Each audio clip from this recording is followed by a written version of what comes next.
De temps en temps, il nous faut sortir de l'actualité de l'Église et regarder la culture dans son ensemble. Il est facile d'oublier à quel point les choses ont été pires. Il existe quelques mots choisis que nous pourrions utiliser pour décrire l'état de la culture.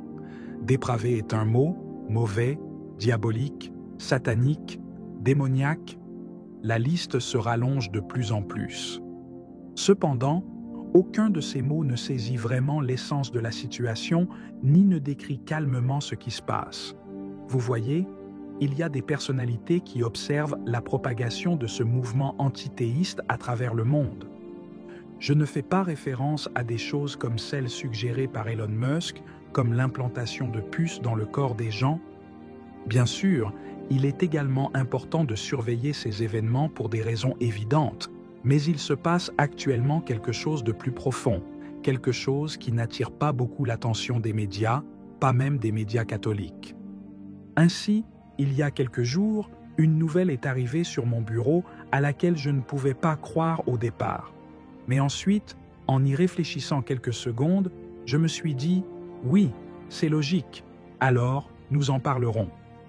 Au cours des 30 dernières années, nous sommes devenus quelque peu insensibles à la dévaluation de l'existence humaine. Nous voyons cette attitude dans toute la rhétorique sur la prise en charge de notre maison commune, comme l'appelle le pape François.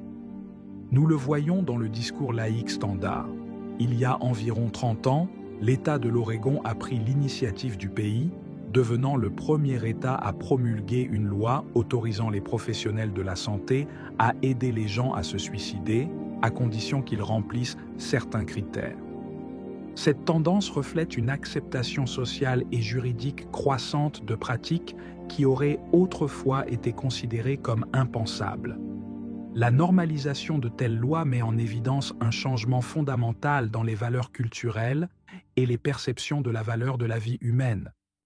Il est important de noter que cette acceptation n'a pas été immédiate, mais est le résultat d'un processus progressif de désensibilisation et de changement de mentalité collective.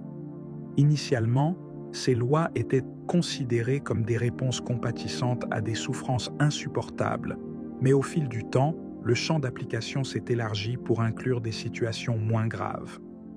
Passons maintenant à la partie principale de l'histoire pour comprendre ce qui se passe. Titre de People's Voice. La Suisse offre des capsules d'autodestruction d'une valeur de $20 aux citoyens qui ne peuvent pas se permettre les produits de première nécessité. Oui, la Suisse a décidé que les programmes sociaux ne sont pas nécessairement le meilleur moyen d'aider les plus pauvres de leur pays. Au lieu de cela, ils ont décidé de leur offrir la possibilité de se suicider s'ils le souhaitent. Le choix personnel est la clé pour comprendre cela. Cependant, la question se pose de savoir combien de temps cette mesure restera volontaire.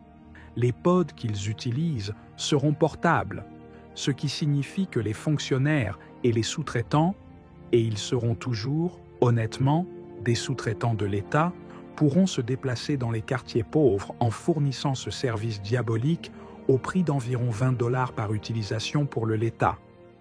Cette approche a suscité un débat houleux sur la valeur de la vie humaine et la responsabilité de l'État envers ses citoyens.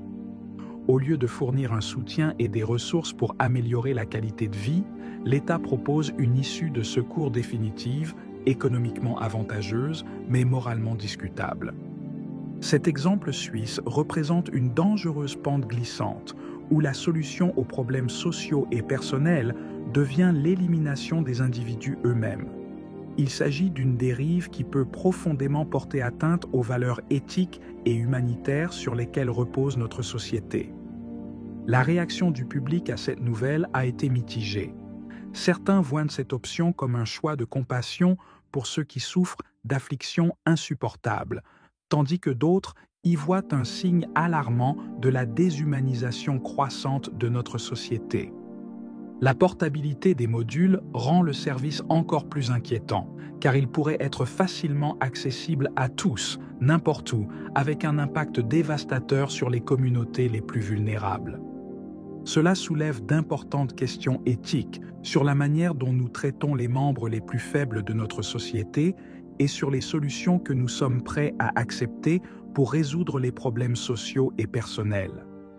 Le fonctionnement de ces appareils est assez simple mais dérangeant. À l'intérieur de la capsule, l'oxygène est progressivement remplacé par de l'azote, ce qui provoque l'endormissement de la personne. Eh bien, il ne se réveille plus jamais. Ce processus est conçu pour être rapide et indolore. L'organisation The Last Resort affirme ne voir aucun obstacle juridique à son utilisation en Suisse, puisque la loi autorise généralement cette pratique si la personne la pratique seule. Florian Dabuel, PDG de The Last Resort, a déclaré lors d'une conférence de presse que l'utilisation de l'appareil aurait très probablement lieu très prochainement, car de nombreuses personnes font la queue pour l'utiliser. Je ne peux pas imaginer une plus belle façon de rencontrer votre créateur que de respirer un air sans oxygène et de tomber dans un sommeil éternel, a-t-il ajouté. Quant à ceux qui pourraient changer d'avis à la dernière minute, Buele a déclaré qu'une fois qu'ils ont appuyé sur le bouton, il n'y a plus de retour en arrière. Cet aspect soulève de sérieuses préoccupations éthiques. Imaginez une personne dans un état de désespoir momentané, prenant une décision irréversible sans possibilité de la deviner. Ce dispositif non seulement facilite, mais accélère également un processus qui doit nécessiter une réflexion approfondie et un soutien psychologique. De plus, le fait que ces groupes soient mobiles et puissent être introduits dans les quartiers pauvres implique une coercition potentielle dangereuse. Les personnes les plus vulnérables peuvent se sentir obligées de choisir cette voie en raison de pressions économiques ou sociales plutôt que d'une décision véritablement libre et réfléchie. L'idée selon laquelle la société peut accepter une solution aussi radicale et permanente à des problèmes qui pourraient être résolus grâce à des services de soutien et d'assistance adéquats met en évidence un grave manque d'empathie et de compassion. Il est essentiel qu'en tant que société, nous nous demandions quelles valeurs nous promouvons et quelles solutions nous proposons aux personnes en difficulté. L'acceptation de telles méthodes pourrait conduire à une normalisation du désespoir et à une déshumanisation accrue des segments les plus vulnérables de la population. La propagation de ces gousses en Suisse pourrait n'être que le début d'un phénomène qui s'étendra à d'autres pays. La facilité avec laquelle ces capsules peuvent être utilisées et leur prix abordable pourraient en faire une solution populaire, en particulier dans les pays dotés de systèmes de protection sociale limités. Cependant, cela pourrait également conduire à une augmentation du nombre de personnes choisissant cette voie, souvent pour des raisons qui pourraient être résolues avec un soutien psychologique et social adéquat. L'impact à long terme de cette pratique pourrait être dévastateur.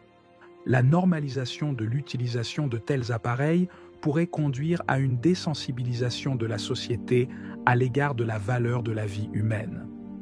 Les gens pourraient commencer à considérer l'aide médicale à mourir comme une solution acceptable, voire préférable, aux problèmes de la vie quotidienne, ce qui réduirait encore davantage le soutien aux politiques promouvant le bien-être et l'assistance sociale. De plus, l'introduction de ces capsules dans des contextes internationaux pourrait entraîner un certain nombre de problèmes juridiques et moraux. Différents pays ont des lois et des valeurs culturelles différentes concernant la fin de vie, et l'adoption de telles pratiques peut entrer en conflit avec les réglementations locales et les sensibilités culturelles des populations. Ne vous inquiétez pas, cette pratique sera bientôt disponible dans un État américain ou un pays d'Europe occidentale proche de chez vous. La culture est dans un tel état que c'est inévitable. De nombreux chrétiens voudront blâmer les lois qui autorisent des versions plus rudimentaires de cette pratique, qui a débuté dans les années 1990, lorsque les professionnels de la santé étaient autorisés à aider les gens à se suicider en raison d'afflictions extrêmement douloureuses qui durent toute une vie. Et ils ont en partie raison.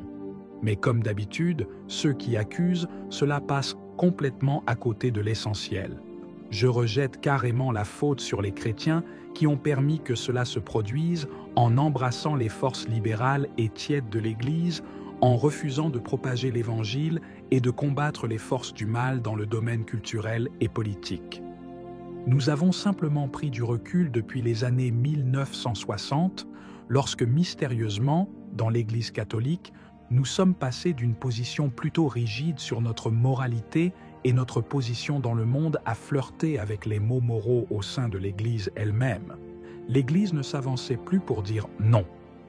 Et dans les rares occasions où cela s'est produit, en raison de nos propres problèmes internes, rendus possibles par notre tiédeur et notre infiltration de l'Église, nous avons soudainement perdu toute notre autorité morale.